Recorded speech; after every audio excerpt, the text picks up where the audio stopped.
Assalamualaikum guys. Selamat datang ke channel Sorak Media. Nama aku Syekal. So macam biasa kita akan sembang tentang bola sepak Malaysia. Sekarang kita tak perlu dah sembang tentang bola sepak luar macam EPL ke, tak, boring.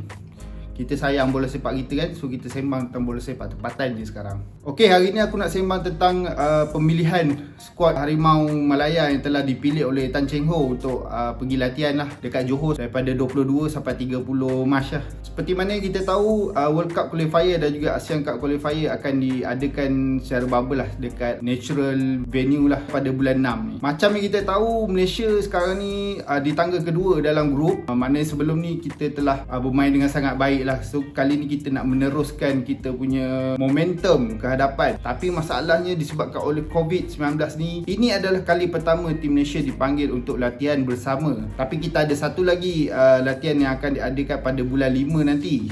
Yang itu lagi penting lah, kita boleh tengok based on selection pada waktu tu, kita dah boleh bayangkan lah first 11 kita untuk lawan first game kita menentang UAE lah pada bulan 6 ni. Cumanya sekarang ni kita tengok 28 pemain, tambah satu lagi, sekarang ni dah 29 pemain yang dipilih oleh Tan Cheng Ho ni. Kita boleh katakan pemain-pemain yang telah faham lah dengan taktikal Tan Cheng Ho dan juga pemain-pemain yang tengah on form. Ada pemain muda juga, pada aku dia mix of experienced player and also young player lah. Okey, kalau kita tengok daripada 29 pemain ni, 13 daripadanya adalah daripada JDT.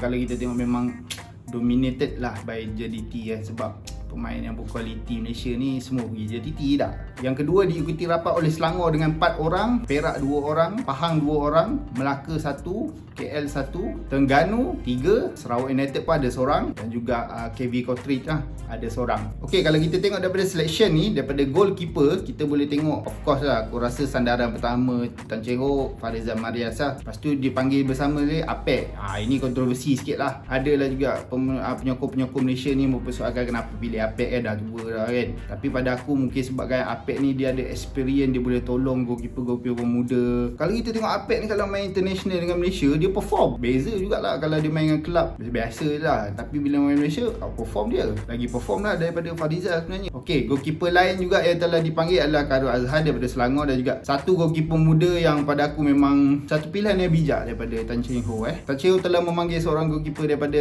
tim Terengganu. Kalau kita tengok tinggi juga Mamat ni, Rahadi Azli. Memang goalkeeper muda dan pada aku ini adalah satu pilihan yang bijak lah untuk bagi exposure kat dia. Cumanya ada seorang lagi goalkeeper yang tengah perform di dalam liga sekarang ni, iaitu Hafizul Hakim daripada tim Perak. Kalau kita tengok dia punya prestasi sekarang ni memang sangat-sangat on form lah. Cuma disebabkan boleh pilih 4 orang je kan. So mungkin kalau Hafizul Hakim boleh lagi meneruskan dia punya prestasi macam lawan JDT hari tu, mungkin bulan 5 nanti akan dipilih balik lah. Okey, kalau kita tengok barisan pertahanan pula, tak ada apa yang mengejutkan sangat lah. Mungkin akan pakai back 4 yang sama lah, Kobing Ong, Syahrul Saad, Aidil dan juga Matt Davis lah. Dan back tengah tu di backup sendiri oleh Irfan dan juga Adan Hazlin lah. Left back and right back pula ada Rizal Ghazali dan juga Fazli Mazlan. Kalau kita tengok asalnya Tan Cheng Ho panggil 28 orang je, tapi dia telah tambah lagi seorang. Special lah bila ni tambah jadi 29 orang.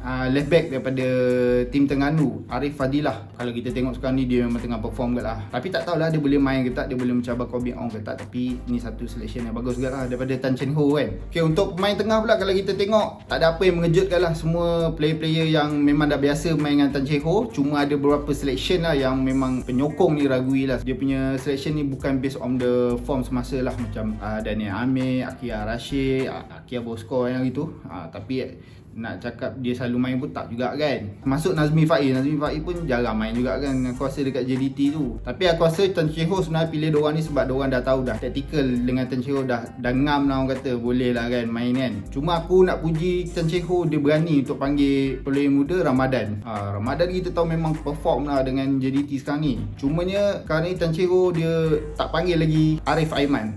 Kalau kita tengok Arif Aiman ni 2-3 game lepas ni memang superb lah dia main. Memang kita panggil wonder kid lah kat Malaysia ni kan. Cuma mungkin Tan Cheng Ho nak tengok dulu macam mana dia punya prestasi daripada bulan 3 ni sampai bulan 5 kan. Kalau dia boleh lagi kekalkan momentum sekarang ni, tak mustahil dia boleh jadi first level Malaysia. Sebab aku rasa dia pun nampak okey juga dia main. Tapi ada juga selection yang kita patut puji Tan Cheng Ho lah, sebab dia panggil Ramadan. Pada aku Ramadan ni ada satu talent yang sangat besar lah. Aku rasa in the future dia akan menjadi seorang star player. Mungkin lebih lagi daripada Safawi Rashid, kita tak tahu. Antara nama lain juga yang berbeza sikit lah, Tan Cheng Ho telah manggil Faizal Halim daripada Terengganu. Tapi ni pun aku setuju juga, sebab aku tengok Faizal Halim main pun memang direct play, laju lah dia, winger laju kan. Permainan dia lebih matang lah sekarang. So overall pada aku midfield ni okay, boleh diperbaiki lagi, boleh panggil lagi player yang mungkin boleh kuatkan lagi. Tapi setakat ni pada aku okay, untuk forward pula, kalau kita tengok memang kita kata sedikit kontroversi lah.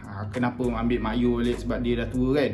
Kenapa ambil Di Paula kan. Tapi benda-benda macam ni aku faham sebab apa. Sebab Mak Yu ni sebab dia dah faham lah dengan cara permainan Tan Cheng Ho, nak macam mana, hold bola macam mana. Mak Yu ni dah main lama lah dengan skor kebangsaan. Di Paula ni pula, walaupun sebelum game lawan JDT itu dia tak skor gol, tapi lawan game JDT itu dia telah membuktikan dia adalah striker yang masih lagi boleh diharapkan lah. Jadi aku tak terkejut pun sebab kita lepas ni nak lawan UAE. UAE ni mempunyai physicality dan juga permainan laju lah. So kita perlukan seorang striker yang boleh jadi target man lah, senang cerita. Boleh jadi target man, ada fizikal yang baik untuk hold bola ke kan, untuk tanduk kan. Pada aku faham lah kenapa Tan Cheng Ho pilih naturalisasikan Di Paula ni. Memang aku sokong pun, kalau aku pun aku akan panggil juga Di Paula ni sebagai plan. Ada banyak plan lah kan. Kalau ni tak ada, kita boleh bawa masa Di Paula. Kalau Di Paula perform, kita bagi dia pemain utama.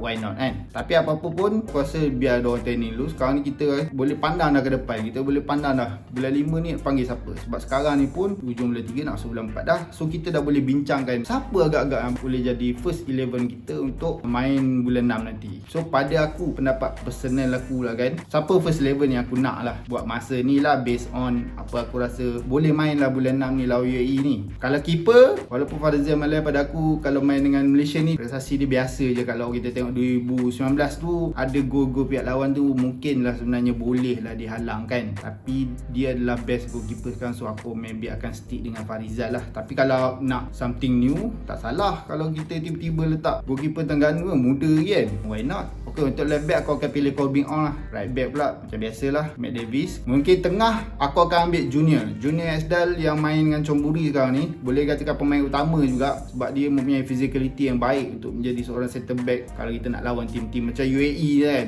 So partner dia antara ideal atau dengan Syarul Saad lah. Tapi kalau personally aku akan pilih Syarul Saad lah. Untuk main tengah pula macam biasalah Azam Aziz dan juga Brandon Gunn. Untuk attacking midfield mungkin aku akan pilih Ridon lah. Ridon sekarang tengah loan daripada JDT ke Newcastle Jet. Aku rasa kalau bulan 5 ni confirm Ridon akan dipanggilnya sebab dia boleh bagi something new lah kan untuk squad kita. Belah kiri dan belah kanan aku akan pilih sama macam tim yang sebelum ni, Safawi dengan Sumare. Tapi ni bukan based on form lah kan sebab diorang dua tengah injured. Ni based on World Cup qualifying sebelum ni. Kalau kita tengok diorang memang efektif main kiri kanan. Kalau kita nak something new mungkin kita boleh masukkan Ramadan ke, Faizal Halim ke kan. Mungkin Arif Aiman ke kan. Bulan 5 nanti tengok dia perform, bagi dia main kan. Mana kita tahu. Untuk striker pula pilihan utama aku akan letak Di Paula lah.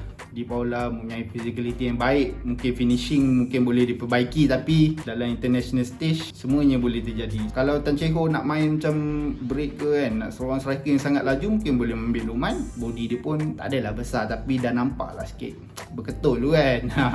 So itu je pendapat aku. Tapi kita sama-sama saksikan lah kan apa yang Tan Cheng Ho, sebab in Tan Cheng Ho we trust. Itu je paling penting sekali. Okay guys, jangan lupa kalau korang ada komen siapa yang korang rasa patut bermain di First 11 bulan 6 nanti, korang boleh komen. Nah, jangan lupa subscribe Sorak Media. Kita berjumpa lagi di video akan datang. Assalamualaikum.